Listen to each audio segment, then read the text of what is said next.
ഇന്ന് രാവിലെ 10 മണിയോടെ വ്യവസായ വകുപ്പ് അഡീഷണൽ ചീഫ് സെക്രട്ടറി PH കുര്യന്റെ നേതൃത്വത്തിലാണ് സംസ്ഥാനത്തെ മുതിർന്ന IAS ഉദ്യോഗസ്ഥർ ചീഫ് സെക്രട്ടറി SM വിജയാനന്ദനെ സന്ദർശിച്ച് വിജിലൻസ് ഡയറക്ടർ ജേക്കബ് തോമസിനെതിരെ പ്രതിഷേധം അറിയിച്ചത്.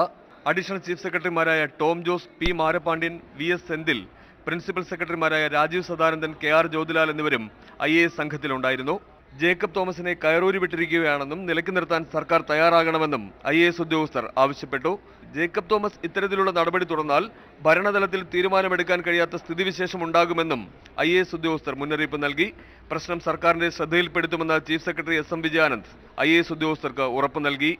വിജിലൻസ് ഡയറക്ടർ ജേക്കബ് തോമസും മുതിർന്ന IAS ഉദ്യോഗസ്ഥരും തമ്മിലുള്ള ശീതസമരം തുടരുന്നതിനിടയിലാണ് പൊട്ടിത്തെറിയിലേക്ക് നയിക്കുന്ന സംഭവം ഉടലെടുത്തത്. ഇന്നലെ രാവിലെ വിജിലൻസ് ഉദ്യോഗസ്ഥർ ധനവകുപ്പ് additional chief secretary doctor KM എബ്രഹാമിന്റെ വസതിയിൽ പരിശോധന നടത്തിയതാണ് IAS ഉദ്യോഗസ്ഥരെ പ്രകോപിപ്പിച്ചത്. വിജിലൻസ് ഡയറക്ടർ ജേക്കബ് തോമസിനെതിരെ പരാതിയുമായി മുതിർന്ന IAS ഉദ്യോഗസ്ഥർ രംഗത്ത് വന്നത് സംസ്ഥാന സർക്കാരിന് പുതിയ തലവേദനയായി.